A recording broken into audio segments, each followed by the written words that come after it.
Hi everyone, welcome to back V2MM classes. Dear, हमारा psychology की classes चल रही हैं इस चैनल पे। तो आज हम लोग तीसरा यूनिट देख रहे थे। तीसरा यूनिट में हमने first mental health, mental hygiene, mental illness के बारे में डेफिनेशन देखा उसमें, और आपके नेचर्स देखें। देन हम क्रेटास्टिक्स देख रहे थे, ठीक है ना। क्रेटास्टिक्स के अंदर में डियर कुछ पॉइंट आपका रह गए थे जो उस दिन मैं नहीं करवा पाई थी, क्योंकि वीडियो थोड़ा लेंदी भी हो रही थी। और आज भी मैं इसके नेक्स्ट क्लास जो होगा डिफेंस मैकेनिज्म होगा, तो वैसा ही टॉपिक वाइज आप लोगों को क्लासेस दी जाएंगी, तो आपके लिए भी बेहतर होगा नोट्स बनाने में, या पीडीएफ जब आपको टेलीग्राम पे दी जाएंगी तो आपके लिए अच्छा होगा पढ़ने के लिए भी, ठीक है ना। पीडीएफ तो आपको एक ही साथ दे दिया जाएगा पूरा चैप्टर का। ओके, तो आइए हम स्टार्ट करते हैं। यदि आपको वीडियो सच में अच्छे लगेंगे डियर तो लाइक कीजिएगा, शेयर कीजिएगा अपने फ्रेंड सर्कल तक, और चैनल पे नए हैं तो सब्सक्राइब कर लीजिएगा। ये जो आपकी है dear BSc nursing first semester के साथ साथ post basic BSc nursing GNM के लिए सभी के लिए इंपॉर्टेंट रहने वाले हैं, तो उन सभी तक भी वीडियो को शेयर कर दीजिएगा, क्योंकि पोस्ट बेसिक बीएससी में और आपकी बीएससी में सिलेबस लगभग सेम है। ये आपकी 2 साल की कोर्सेस होती हैं, और वो आपका पूरा बीएससी 4 साल की कोर्सेस होती हैं। वो आपके सेमेस्टर वाइज सब्जेक्ट रहते हैं डियर, इसमें आगे पीछे थोड़ा रहता है सब्जेक्ट, लेकिन सब्जेक्ट दोनों में एग्जैक्टली पढ़ना होता है बराबर, ठीक है। तो आपका देखिएगा यहाँ पे साइकोलॉजी आपको पोस्ट बीएससी में भी पढ़ना है और बीएससी में भी पढ़ना, जीएनएम में भी पढ़ना है, तो कुछ पॉइंट जीएनएम में के लिए भी इंपॉर्टेंट रहेंगे। लेकिन ये आपका बीएससी फर्स्ट सेमेस्टर के लिए सारा नोट्स प्रोवाइड किए जा रहे हैं अकॉर्डिंग टू सिलेबस, ठीक है। तो यहाँ पे कंटिन्यू हम देखते रहिए कि आपका नेक्स्ट पॉइंट में क्या रह गया था। क्रेटास्टिक्स ऑफ मेंटली इल पर्सन्स के बारे में हम लोग जान रहे थे, देख रहे थे उस दिन। तो यहाँ पे देखिएगा फ्री फ्रॉम मेंटल इलनेस, क्या आपका है फ्री फ्रॉम मेंटल इलनेस, यानी मानसिक रोग से मुक्ति। देन उसके बाद गुड हेल्थ हैबिट्स रहता है एंड अच्छी स्वास्थ्य आदतें होती हैं इनके अंदर। देन उसके बाद देखिएगा सेल्फ कॉन्फिडेंट एंड ऑप्टिमाइज्ड, ठीक है ना, ये आत्मविश्वासी और आशावादी होते हैं। Then has an adequate sex adjustment, जिसके अंदर में क्या होता है पर्याप्त लिंग समायोजन भी है, ठीक है ना। Then healthy interest and aptitudes, next आपका क्या है स्वास्थ्य रुचि और योग्यता, ठीक है ना। देन उसके बाद वेल बैलेंस लाइफ भी है, जिसमें अच्छा संतुलन जीवन होगा डियर। देन उसके बाद satisfied with profession and occupation, ये क्या होते हैं आपका देखिएगा पेशे और व्यवसाय से भी संतुष्ट होते हैं। देन उसके बाद लास्ट में जो आपका है सोशली एडजस्टेबल, जिसमें हमारा सामाजिक रूप से समायोज्य, ठीक है। तो ये आपका क्रेटास्टिक्स थे डियर, जो कि आपका वेरी वेरी इंपॉर्टेंट था। अगर 2 मार्क्स में क्रेटास्टिक्स आते हैं तो ये सारे पॉइंट को आपको लिखना होगा। नेक्स्ट हम देखते हैं क्या कह रहा है, हाउ टू मेंटेन मेंटल हाइजीनिंग। आप मेंटल हाइजीनिंग है ना, कैसे आप मेंटेन करेंगे, हाउ टू मेंटेन, ये क्वेश्चन में कह रहा है आपका। तो डोंट होल्ड ग्रेजुएट्स, देखिएगा क्वेश्चंस में क्या है डियर, ठीक है। तो don't hold graduates if you find yourself remembering and visualising, क्या है remember and visualising and old wrong someone did और सैड, इमीडिएटली स्टॉप, क्या है immediately stop and think of new pleasant thought, forgive and forget, ठीक है। यहाँ पे dear आपको क्या कह रहा था कि मानसिक स्वास्थ्य कैसे बनाए रखें, जो हमारा मेंटली हाइजीन होता है उसको हम कैसे बनाए रखेंगे। तो यहाँ पे देखिएगा देश मत रखो, यानी कि डोंट होल्ड आपका ग्रोथ है ना, जिसके अंदर में देश मत रखो, किसी तरह का वैसा नहीं रखना चाहिए अपने दिमाग में। यदि आप खुद को किसी पुराने गलत काम को याद करते हुए या फिर कल्पना करते हुए पाते हैं, कभी कभी होता है ना कि मैंने कुछ पहले ही प्रीवियस में कुछ गलती किया था, या फिर कुछ मेरे साथ वैसा मेरे देखने को मिला था, घटना घटी थी, है ना। तो ये जो कि किसी ने किया या कहा था, तो तुरंत रुकें और एक नए सुखद विचार के बारे में सोचें। तुरंत आपको उस समय स्टॉप होना है और अपने बारे में एक अच्छी विचार सोचनी है। ये आपका माफ करो या भूल जाओ, ठीक है ना, यानी सॉरी बोल के हमें निकल जाना है, या फिर फॉरगेट है ना, भूल जाना है। तो ये आपकी how to maintain mental hygiene के बारे में दिया गया है। ओके, आई होप कि आप लोगों को समझ में अच्छे से आ रहा होगा डियर। नेक्स्ट हम देखेंगे आपका नेक्स्ट क्या है।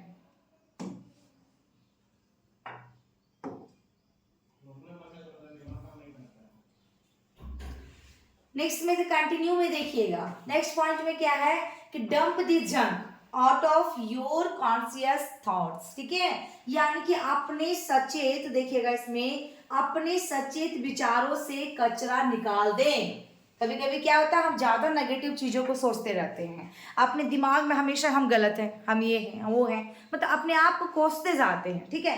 तो इस चीजों को, विचारों को अपने दिमाग से निकालें, जो कि cleanse your mind, do not be double minded, say I forgive that और I will not hold on to that any more, try to forgive old wrongs quickly, यानी कि से सो, यानी कि इसमें बताया कि अपने मन को क्या करना है, बिल्कुल आपको क्लीन करना है, शुद्ध करना है डियर। दोहरे मन मत बनो, एक से ज्यादा चीजों को बार बार ना सोचे, कभी हाँ कभी ना, कभी हाँ कभी ना, ऐसा दिमाग में ना लाएं।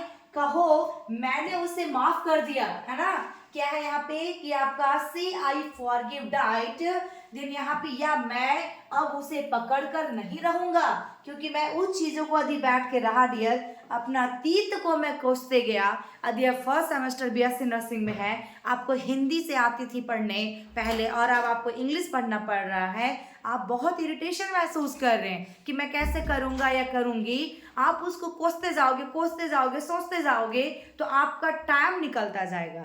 और यदि आप पढ़ने के लिए बैठते हैं और अपने विचार को अच्छे मन बनाते हैं, शुद्ध दिमाग से पढ़ते हैं, हमेशा कॉन्सेंट्रेट दिमाग से, चाहे आप 10 मिनट ही क्यों ना पढ़ो, यदि 10 मिनट पढ़ रहे हो तो सिर्फ पढ़ने पे ध्यान लगाओ और सिर्फ अपने ईश्वर को याद करना। जब भी हम कभी दुखी होते हैं ना, सबसे पहले हम ईश्वर को याद करते हैं कि भगवान जी मेरे साथ कैसे सही होगा, है ना। तो पढ़ने में भी वैसे, क्योंकि आप फर्स्ट सेमेस्टर में आए हैं और जीएनएम, आप जीएनएम तो है नहीं, सॉरी, आपने आईएससी जो भी आपने आईसी बायो से किया होगा, आप हिंदी मीडियम या इंग्लिश मीडियम जो भी होगा आपका, तो अभी थोड़ा सा आपके साथ दिक्कत होगा एक सेमेस्टर तक, लेकिन आपको उससे घबराना नहीं है। इसलिए मैंने दोनों लैंग्वेज से यहाँ पे मैं पढ़ा रही हूँ, ताकि आप लोग दोनों लैंग्वेज को यूज़ करते जाएं और आपके लिए बेहतर हो सके डियर, अच्छी मार्क्स आ सके आपके एग्जाम में। तो इस चीज़ों को आपको क्या करना, अपने को कोसना नहीं है ज़्यादा कि मेरे से नहीं हो सकेगा, हाँ हो सकेगा, मैं जो कर सकता हूँ या जो कर सकती हूँ कोई नहीं कर सकता।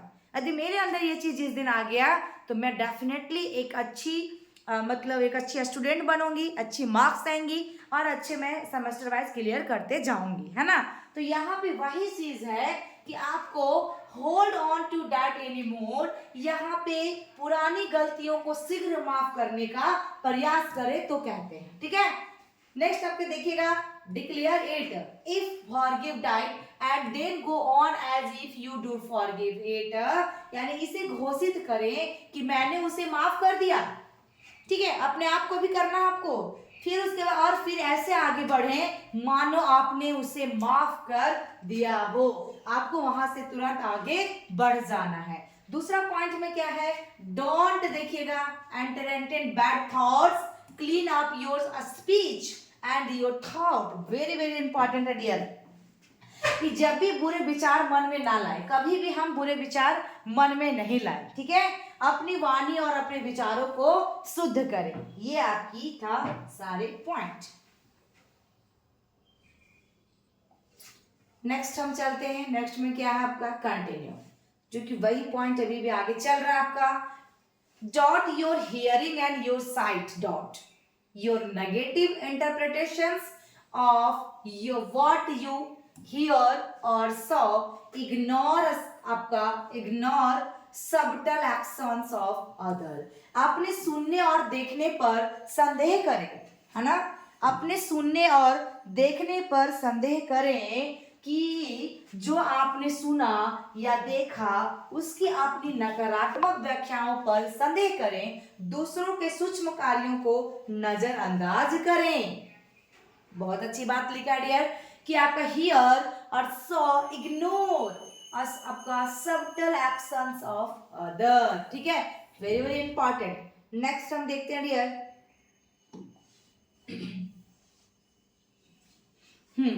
assume that no one will think that you are odd if you, देखिए ये चैप्टर ही वैसा है डियर, थोड़ा सा आपको लगेगा, लेकिन इस चैप्टर में 2-3 पॉइंट ऐसा, जैसे डिफेंस मैकेनिज्म, ये एग्जाम में आते हैं, मेंटल हेल्थ और मेंटल हाइजीन का डेफिनेशन आते हैं, मेंटल इलनेस का डेफिनेशन आते हैं, कैरेक्टरिस्टिक्स आते हैं डियर, नेचर आता है, ये सब आएंगे आपके एग्जाम में, ओके। तो यहाँ पे देखिएगा, assume that on no on will think that you are odd if you, ठीक है। एक्ट देखिएगा आपका काम, यानी कि शांति से काम ले। देन अवॉइड देखिएगा इरेटिक बिहेवियर, अनप्रेडिक्टेबल बिहेवियर, यानी कि अनियमित व्यवहार जो होता है, अप्रत्याशित व्यवहार से बचें। उसके बाद देखिएगा अवॉइड रैम्बलिंग, अवॉइड रैम्बलिंग यानी कि बड़बोले जो होता है डियर, बड़बोले, इसको आपको क्या करना, लॉन्ग एंड कंफ्यूजन यानी लंबे और भ्रमित करने वाले speech get back on topic, आपको क्या करना, भाषण से बचें और विषय पर वापस से आ जाएं जो आपका टॉपिक था, ठीक है। नेक्स्ट आपका डू नॉट ग्लेयर एंड ग्रैमेज, यानी कि इसमें क्या बताया कि लोगों को घूरकर ना देखें, एट पीपल स्माइल या लिटिल, यानी कि और मुंह ना बनाए, थोड़ा मुस्कुरा दें, ये भी बहुत इंपॉर्टेंट है, ठीक है। नेक्स्ट क्या, do not argue or accuse people of insult etc in या पब्लिक प्लेसेस, यानी कि सार्वजनिक स्थान पर बहस ना करें और लोगों पर अपमान नहीं, यादी का आरोप ना लगाएं, ठीक है। तो ये आपका क्या था डियर कि मान ले कि कोई भी यह नहीं सोचेगा कि आप अजीब है यदि आप ये सब सोचते हैं, ये सब देखते हैं। तो ये सारी पॉइंट थी आपका जो कि बहुत ही क्लियर डिफाइन किया गया है।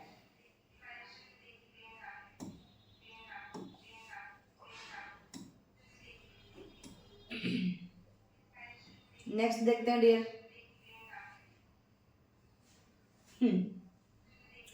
उसी पॉइंट का है आपका नेक्स्ट भी देखिएगा, अवॉइड पब्लिश आपका publicly laughing for no apparent reason और टॉकिंग टू योर सेल्फ और म्यूचरिंग एंड गिंगलिंग इन पब्लिक, यानी कि बिना किसी स्पष्ट कारण के सार्वजनिक रूप से हंसने या खुद से बात करने से बचें। कुछ भी आपको वैसा है नहीं तो आप क्यों ऐसा बात करेंगे अपने आप से।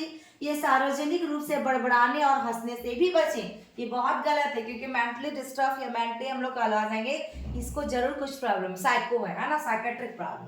Realise that your attitude makes या ग्रेट इम्पैक्ट, यानी यह समझे कि आपका रवैया बहुत बड़ा प्रभाव डालता है। जो भी आपका रवैया है आपके अंदर भी प्रभाव डाल सकता है, आपके फैमिली मेंबर्स में भी, आपके सोसाइटी में भी, हर एक जगह आपका रवैया को प्रभाव में डाल सकता है। दूसरा में क्या है कि find an activity that seems worthwhile to accomplish and get busy, यानी कोई ऐसी गतिविधि को खोजें जो पूरी करने लायक लगे और व्यस्त हो जाए आप। आपके दिमाग बिल्कुल खाली है, खाली घर शैतान का है ना। यदि हमारा दिमाग बिल्कुल शांत है, मेरे पास कुछ भी काम नहीं है, चुपचाप हम घर में बैठे रहें तो क्या होता है, खास करके फीमेल में जो हम लोग होते हैं बैठे रहते हैं तो क्या अलग अलग दिमाग में सोचते रहते हैं, हमें किसके साथ लड़ाई करना है, क्या उसके साथ बोलना है, कैसे क्या होगा। तो इसलिए हम यदि व्यस्त हो जाएं, हम अपने कामों में, चाहे स्टडी में हो, चाहे खाना बनाने में हो या फिर कुछ काम करने में हो, तो मेरे पास टाइम तो रहेगा नहीं सोचने का, तो मेरे पास अलग अलग थॉट तो आएगी नहीं। रात में फिर आप थके रहोगे तो आराम से सो भी जाओगे, तो उसमें क्या होगा, आपके दिमाग में उल्टा सीधा चीजें नहीं चलेंगी। इसलिए व्यस्त होना जरूरी है आज के समय में। फिर देखिएगा help someone that has less than you and want some help, ठीक है। किसी ऐसे व्यक्ति की मदद करें जिसके पास आपसे कम है, जिसके पास आपसे कम है और वह कुछ मदद कर चाहता है आपसे, ठीक है, उससे वो इंसान को मदद करे। टेल योर सेल्फ, यानी टेल योर सेल्फ, खुद से आप कहें कि that was then and this is now, यानी वह तब था और यह अब है। वो तब था, हमारा पास्ट में था डियर, अब हमारा प्रेजेंट में है। तो इसमें आपका क्या होगा, देखिएगा कि आपका विच मीन्स, जिसका मतलब है I live gone on to something, मैं कुछ नया करने जा रहा हूँ। क्योंकि मैं जब इंटर में थी, आईएससी जब मेरा था, मेरा परसेंटेज अच्छा आया, मैं अब बीएससी नर्सिंग फर्स्ट सेमेस्टर में हूँ, तो मैं कुछ नया करने जा रही हूँ। मुझे एम्स नॉर्सेट क्लियर करना है, मुझे आरआरबी में निकालना है, मुझे एसआईसी को क्लियर करना है, मुझे रिम्स को निकालना है, ये मेरी थॉट है, मुझे एक जूनियर डॉक्टर बनना है, तो मैं एक नया काम करने जा रही हूँ। तो यहाँ पे और मुझे अब इसके बारे में सोचने की भी जरूरत नहीं है, यानी कि देखिएगा and I don't need to even think about that any more. बहुत इंपॉर्टेंट रहा डियर ये सब टॉपिक आपके लिए। नेक्स्ट हम देखते हैं,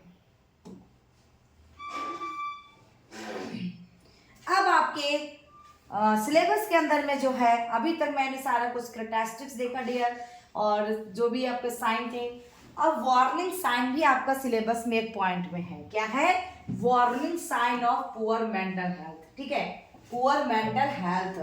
देखिए ये आपका क्या है? Warning sign. वार्निंग साइन में क्या क्या आ रहा है डियर? जनरल फीचर आ रहे हैं। इसमें क्या है? बिहेवियर साइन है आपका। फिर यहाँ पे क्या है? बॉडली साइन है। 3 तरह के यहाँ पे वार्निंग साइन आप देख पा रहे होंगे। ठीक है,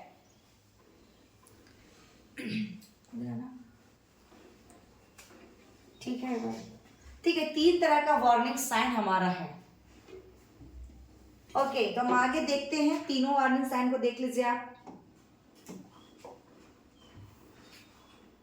आगे जनरल फीचर इसका हम देखेंगे क्या क्या हो सकता है। ठीक है, वार्निंग साइन हम लोग तीनों देख चुके हैं। ठीक है, अब जनरल फीचर हम देखेंगे। तो जनरल फीचर में आपका क्या क्या है डियर? पहला में आपका है emotionally unstable and easily upset. ठीक है, सामान्य विशेषताएं यानी भावनात्मक रूप से अस्थिर और आसानी से परेशान हो जाने वाला। ठीक है, हिंदी में देखिए कितना लंबा है। आप हिंदी को यदि चूज करते हैं डियर, कहीं कहीं हमारा हिंदी अच्छा होता है, हर एक जगह हिंदी नहीं, इंग्लिश लैंग्वेज हमेशा इजी होता है डियर। अब दूसरा में बात करें हम सस्पिशियस एंड आपका इनसिक्योर यानी संदिग्ध और असुरक्षित। देन तीसरा में है सेल्फ क्रिटिकल जिसमें आत्म आलोचनात्मक होता है। नेक्स्ट हमारा लैक ऑफ सेल्फ कॉन्फिडेंस, अपने जो सेल्फ कॉन्फिडेंस है उसमें कमी। तो ये सब क्या है डियर? जनरल फीचर है। क्या है? जनरल फीचर है।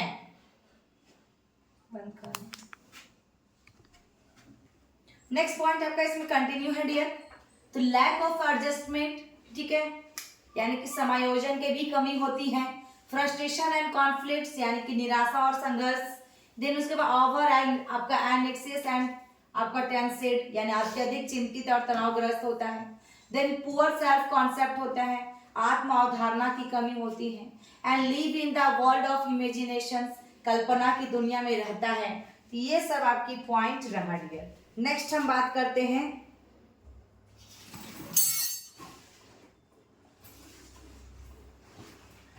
नेक्स्ट देखिएगा बिहेवियर साइन। बिहेवियर साइन क्या क्या है आपका?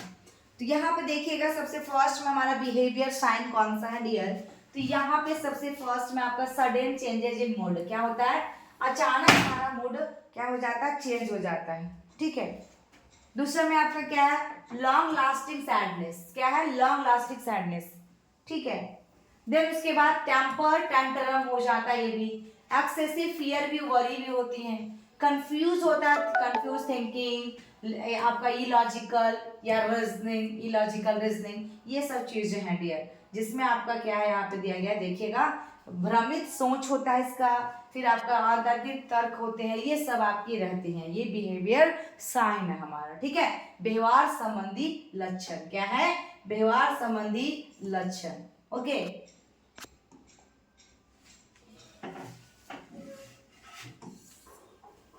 ये सब इंपॉर्टेंट था सारे आपके एग्जाम के लिए, सारे पॉइंट पॉइंट में दिया गया डियर।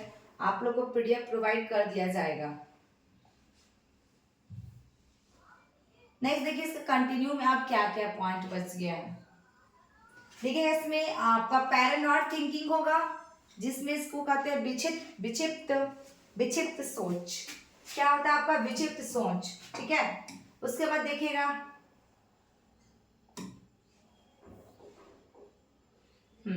क्या है इसमें आपका? Paranoid thinking. उसके बाद डेल्यूजन में क्या होता है dear? False unshakable belief, that is called या दैट इज डेल्यूजन। ये आपके एमसीक्यूज में आएंगे, जो कि आपका जब आप गवर्नमेंट जॉब का प्रिपरेशन करेंगे। एंड हैलुसिनेशंस, फॉल्स सेंसरी परसेप्शंस होता है डियर इसमें, और in absence of external stimulus. ठीक है, ये आपका हाइलोसिनेशन कहलाता है। ये एमसीक्यूज में बहुत ही बड़ा रोल है डियर। सभी नर्सिंग ऑफिसर एग्जाम में पूछा जाता है। सभी नर्सिंग ऑफिसर एग्जाम में, चाहे आप किसी भी तरह का आप प्रिपरेशन करेंगे। नेक्स्ट आपका alcoholism and drug abuse, then difficulty in concentration, ये सब आपका रहेगा डियर पॉइंट। नेक्स्ट हम बात करेंगे आपका, देखते हैं नेक्स्ट में आपका क्या है।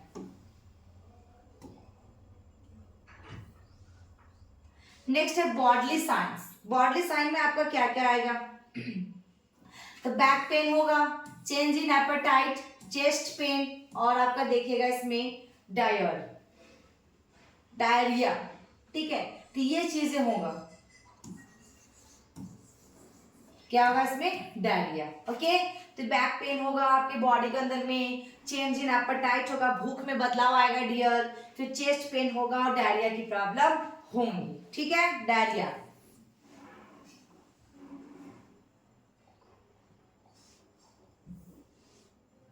कंटिन्यू में आपका क्या क्या हो सकता है देखिए, और इसके पॉइंट है, हाई ब्लड प्रेशर हो सकता है, पाल्पिटेशन हो सकता है जिसको, एंड आपका इंसोम्निया होगा। इंसोम्निया में क्या? अनिद्रा होता है डियर। सेक्सुअल प्रॉब्लम्स हो सकते हैं, ये सब समस्याएं आ सकती है बॉडी के अंदर में, बॉडी के अंदर में। अब आपका आ गया promotive and preventive mental health strategies. ठीक है, ये भी आपका सिलेबस में बहुत अच्छे से दिया गया है। इसमें देखिएगा पहला स्ट्रेटेजीज, देखिएगा डियर इसमें क्या है? Strategies for adjusting with on self. पहला पॉइंट, स्वयं के साथ समायोजन की रणनीतियां। दूसरा में strategies for adjusting with on environment, यानी अपने पर्यावरण के साथ समायोजन की रणनीतियां। ये दो पॉइंट आपका promotive and preventive mental health strategies, यानी कि प्रोत्साहन और निवारक मानसिक स्वास्थ्य रणनीतियां कौन कौन सी हैं? तो ये दो रणनीतियां यहाँ पे बताया गया है। नेक्स्ट हम देखते हैं आपका क्या है। नेक्स्ट में आपका डियर देखिएगा strategies for adjusting with on self, यानी कि एक स्वयं के साथ समायोजन की रणनीतियां क्या हो सकती हैं? तो यहाँ पे पहला पॉइंट जो आपका दिया गया है, पहला में क्या है dear? The strategy of knowing the self. देखिएगा इसमें स्वयं को जानने की रणनीति है, aware of own strength and limitation so that realistic goals may be achieve, यानी अपनी ताकत और सीमाओं के प्रति जागरूक रहें ताकि अर्थावर्गी लक्ष्य हासिल किए जा सके। दूसरा में कि the strategy of accepting oneself, यानी कि स्वयं को स्वीकार करने की रणनीति। One who accept and respect own self in its very shape and existing is likely to enjoy good mental health, while the other who blames self cannot lead to healthy mental health। यानी इसमें dear जो स्वयं को उसके स्वस्थ स्वरूप और अस्तित्व के स्वीकार करता है और उसका सम्मान करता है, वह अच्छे मानसिक स्वास्थ्य का आनंद ले सकता है, जबकि अन्य जो स्वयं को दोष देते हैं वे स्वस्थ मानसिक स्वास्थ्य का नेतृत्व नहीं कर सकते हैं। क्योंकि आप हमेशा जब दूसरे को ब्लेम करते रहेंगे डियर, तो ब्लेमिंग करेंगे तो क्या लगता है आपके साथ अच्छा होने वाला है? ये नहीं होगा। तो इसलिए यहाँ पे यही चीज बता रहा है कि strategies for adjusting with on self, अपने लिए क्या क्या स्ट्रेटेजी है आपका, कौन कौन सी रणनीतियां होगी, तो ये आपका पॉइंट है डियर। आगे हम देखते हैं आगे क्या है आपका,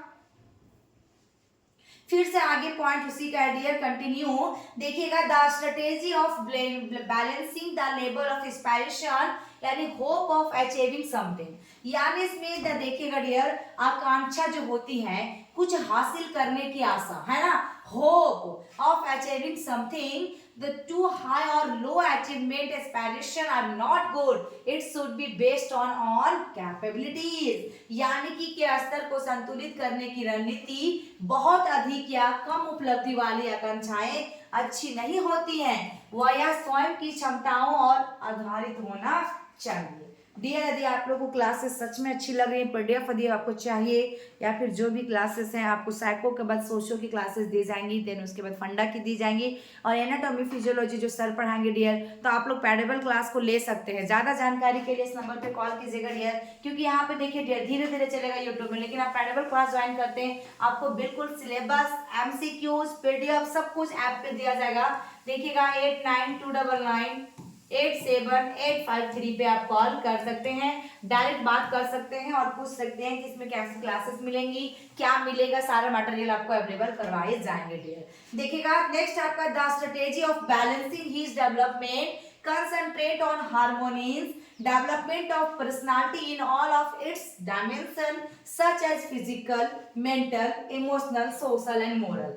उसके विकास को संतुलित करने की रणनीति। दूसरा पॉइंट क्या है, उसके विकास को संतुलित करने की रणनीति, जिसमें से शारीरिक, मानसिक, भावनात्मक, सामाजिक और नैतिक जैसे सभी आयामों में व्यक्तित्व के सामंजस्यपूर्ण विकास पर ध्यान केंद्रित करें। ठीक है,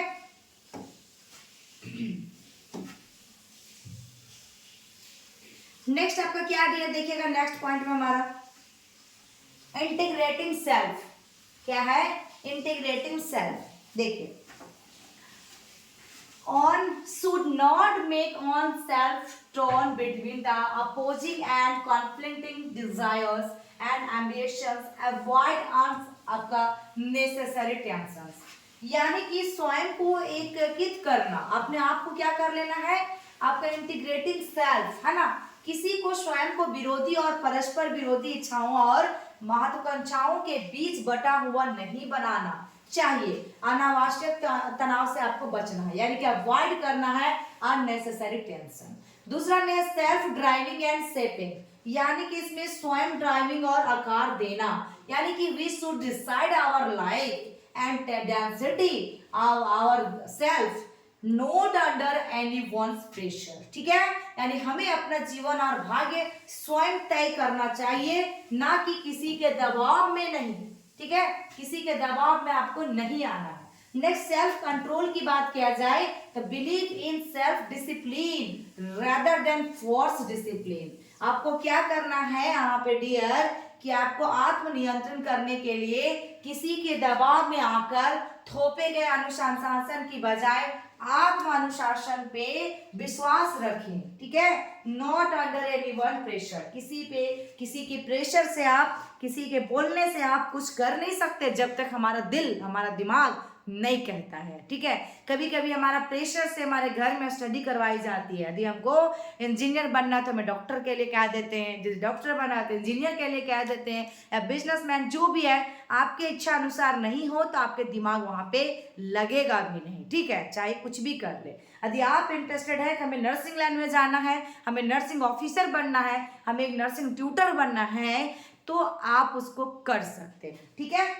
नेक्स्ट देखिए, नेक्स्ट पॉइंट में हमारा क्या है,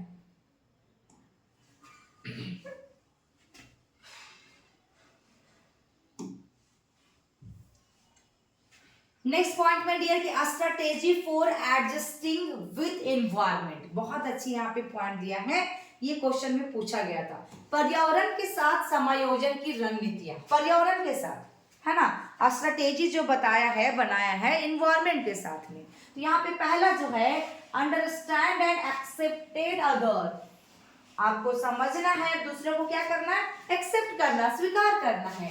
तो other interest, attitudes, temperaments, etc, otherwise we may आपका invite unnecessary quarrels and tension, यानी कि दूसरों की रुचियां, दृष्टिकोण, स्वभाव आदि, अन्यथा हम अनावश्यक झगड़े और तनाव को आमंत्रित कर सकते हैं। क्या कर सकते हैं, आमंत्रित कर सकते हैं। दूसरा में सोशलाइज सेल्फ, जिसमें होता है स्वयं का समाजीकरण करें, अपने आप को भी तो करना होता है। तो इसमें क्या होगा, मिंगल्स इन सोसाइटी, समाज में घुल मिल जाएं, आपको मिलना है सोसाइटी में, समाज में मिलकर चलना है, अपने फैमिली मेंबर के साथ मिलकर चलना है। तो ये आपको अपने आप को क्या करना, सोशलाइजेशन सेल्फ, यानी कि समाजीकरण। नेक्स्ट हमारा है डियर सेटिस्फैक्टरी द नीड्स, क्या है, सेटिस्फाई द नीड्स, आवश्यकताओं को पूरा करें, जैसे सिक्योरिटी, सुरक्षा, लव, प्यार, अफेक्शन, स्नेह एंड फ्रीडम, स्वतंत्रता, ये सब रिकॉग्निशन etc आपका सारा दिया गया है। तो ये आपका स्ट्रेटेजी हुआ फॉर एडजस्टिंग विद एनवायरनमेंट के साथ। ठीक है, कंटिन्यू में देखिए डियर, उसी का सेम पॉइंट है आपका, क्या है, ट्रेन द इमोशंस, यानी कि भावनाओं को प्रशिक्षित करें, follow of emotional energy into constructive challenge of life, यानी इसमें जीवन के रचनात्मक चैनलों में भावनात्मक ऊर्जा का प्रवाह, दूसरा में है कि adjust to world of work, यानी कि आपको कार्य की दुनिया में समायोजन करे, एडजस्टिंग करने अपने काम पे डियर, आपको एडजस्ट करना होगा, अभी से सीखना होगा। जब आप ड्यूटीज में जाएंगे तो उस समय भी आपको एडजस्ट करनी होगी, क्लासेस में भी करनी होती है, हर एक जगह डियर। तो यहाँ पे क्या है कि कार्य की पूजा है और सभी कार्य सकारात्मक सोच के साथ करें। देन उसके बाद पॉजिटिव एटीट्यूड टुवर्ड्स लाइफ, जिसमें जीवन के प्रति सकारात्मक दृष्टिकोण, जिसमें हमारा love and believes in yourself, इसमें स्वयं से प्रेम करें और विश्वास रखें कि हम ये कर सकते हैं, हम फर्स्ट सेमेस्टर में 80+ % ला सकते हैं। मेहनत हमारा रहेगा, बल्कि ईश्वर की सब देन है ना। देखिए दूसरे में क्या है, bear the stress and strain, यहाँ पे क्या है कि आपका नेक्स्ट पॉइंट में कि तनाव और तनाव सहन करें, जिसमें से आपका है कि स्ट्रेस मैनेजमेंट, आपको तनाव प्रबंधन सीखना होगा कि हम जब बहुत ज्यादा स्ट्रेस में आ चुके हैं तो कैसे हम अपने आप को फ्री करें, कैसे हम लोग अपने आप को फ्री महसूस करें। यदि बहुत ज्यादा टेंशन में आ चुके हैं कि पता नहीं इंग्लिश हो पाएगा, मेरे से नहीं हो पाएगा, अब बहुत ज्यादा सोचते रहेंगे, कोसते रहेंगे, तो आपका एक दिन ऐसा आएगा कि आपने कुछ पढ़ा ही नहीं और आपका एग्जाम भी आ गई है, इसलिए आपको उसको भी मैनेज करना होगा। नेक्स्ट आपको देखिएगा dear, maintain good physical health, जिसमें एक्सरसाइज एंड डाइट होगा। तो आपको अच्छा शारीरिक स्वास्थ्य बनाए रखें, जिसमें व्यायाम और आहार से आप कर सकते हैं, यानी कि एक्सरसाइज और डाइट से कर सकते हैं। अब आपका डियर जो नेक्स्ट क्लास में होगा आपका डिफेंस मैकेनिज्म, तीसरा क्लास में मिलेगा। फिर आपका एक और पॉइंट रहेगा जो कि आपका इसके अंदर में आपका सिलेबस के अंदर में तो 4 है, उसमें डिफेंस मैकेनिज्म के बाद सर आई थिंक फ्रस्ट्रेशन से रिलेटेड है डियर, तो फ्रस्ट्रेशन हम आप लोग को चौथा लेक्चर में देंगे। तीसरा लेक्चर में हम डिफेंस मैकेनिज्म देने वाले हैं। आई होप कि मेरी वीडियो आपको अच्छी लगी हो रही है तो लाइक कीजिएगा, शेयर कीजिएगा। चैनल में फर्स्ट टाइम विजिट कर रहे हैं डियर तो प्लीज आप लोग अपने फ्रेंड सर्कल में ज्यादा से ज्यादा शेयर करें। यदि आप लोग इस चैनल पे कंटिन्यू वीडियो चाहते हैं तो मेरे को थोड़ा सपोर्ट कीजिए डियर, आप लोग वीडियो को शेयर कीजिए, कमेंट कीजिए और लाइक कीजिए, और आप लोग टेलीग्राम चैनल पे ज्वाइन कर लीजिए, नंबर में मेंशन कर चुकी हूँ। यदि आपको पेडेबल क्लास लेना है, बहुत ही कम चार्जेस रखे गए डियर, आप लोग 4-5 फ्रेंड है, 10 फ्रेंड है, जो भी है आप लोग एक इकट्ठे में ग्रुप में डियर, तो आप लोग क्लास को ले सकते हैं। एक जगह से जिस स्टेट से आप हैं, सभी स्टेट के लिए इंपॉर्टेंट है, क्योंकि हमारे बीएससी नर्सिंग फर्स्ट सेमेस्टर का जो भी है या फिर जो भी सिलेबस होते हैं आईएनसी अप्रूव सिलेबस होता है डियर, सारा आईएनसी के द्वारा होता है, तो सभी स्टेट में लगभग सेम है डियर। आपका सारे क्लासेस भी होते हैं, सब्जेक्ट भी सेम होते हैं, टॉपिक भी सब कुछ सेम है, तो आप ज्वाइन कर सकते हैं। आपके लिए बहुत ही बेहतर होगा और आपको गवर्नमेंट जॉब के लिए भी टेंशन नहीं होगा डियर। इन फ्यूचर में यदि आप पूरी सेमेस्टर मेरे से क्लासेस लेते हैं तो आप फर्स्ट टाइम भी जैसे ही निकलेंगे अपने क्लासेस से एग्जाम देकर रजिस्ट्रेशन आएगा तो डेफिनेटली 100% मैं बोल सकती हूँ कि आपकी गवर्नमेंट जॉब लगेगी। तो थैंक यू, फिर मिलते हैं नेक्स्ट वीडियो में, तब तक के लिए बाय बाय।